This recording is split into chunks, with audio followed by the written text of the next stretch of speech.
હું સુરેશ ફળદુ વિક્ટિમ પરિવાર વતી એડવોકેટ તરીકે રોકાયેલ છું. આજરોજ નામદાર સેશન્સ અદાલતમાં ટીઆરપી અગ્નિકાંડના 15 આરોપીઓ વિરુદ્ધ તહોમત ફરમાવવા માટે કેસ ચાર્જ ફ્રેમ કરવા માટેની મુદત છે. ગઈ મુદતના 7 આરોપીઓની ડિસ્ચાર્જ અરજી છે રિજેક્ટ કરવામાં આવેલ.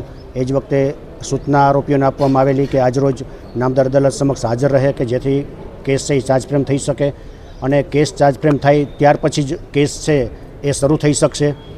અત્યાર સુધી કોઈને કોઈ માધ્યમથી આરોપીઓ તરફથી કે કેસ ડે ટુ ડે ચાલે એમાં સહકાર આપવામાં આવેલ નથી. જામીન અરજીના તબક્કે, એડવોકેટ રોકવાના તબક્કે, ડિસ્ચાર્જના તબક્કે કોઈને કોઈ માધ્યમથી વર્ષ દરમિયાન કોઈ જ સહકાર આપવામાં આવેલ નથી. એ પ્રોસિડિંગમાં રેકોર્ડ પર છે. પ્રોસિક્યુશન અને વિક્ટિમ પક્ષ તરફથી આજ દિવસ સુધી એક પણ દિવસ કેસ ડે ટુ ડે ચાલે એના માટે પ્રયત્ન કરેલ છે અને ડિલે એક દિવસનો અમારા તરફથી નથી.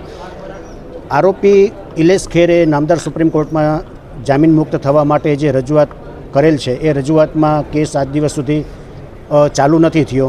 કેસ ચાલુ ત્યારે થાય કે કેસ ચાર્જ ફ્રેમ થાય. ચાર્જ ફ્રેમ કેસ ત્યારે થાય કે જ્યારે આરોપી સહકાર આપે, કેસ ચાર્જ કરવા માટે હાજર રહે.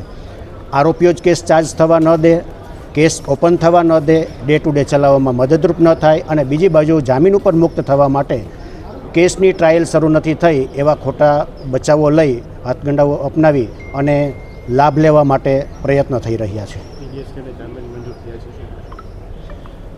ઇલેશ ખેરે મૂકેલી જામીન અરજી ગઈકાલે નામદાર સુપ્રીમ કોર્ટે મંજૂર કરેલ છે. એમાં એની રજૂઆત એવી હતી કે આજ દિવસ સુધી કેસની ટ્રાયલ છે એ શરૂ નથી થઈ, પરંતુ એવી રજૂઆત નથી કરતા કે કેસ છે એ ટ્રાયલ શરૂ શું કામે નથી થઈ કે ચાર્જ ફ્રેમ નથી થયો અને ચાર્જ ફ્રેમ શું કામે નથી થયો કે આરોપીઓ તરફથી સહકાર નથી આપવામાં આવેલો. આવી હકીકતો છે એ નામદાર અદાલત સમક્ષ સપ્રેસ કરવામાં આવે અને માત્ર એટલી જ રજૂઆત કરવામાં આવે કે હજી સુધીમાં કેસ સ્ટાર્ટ નથી થયો.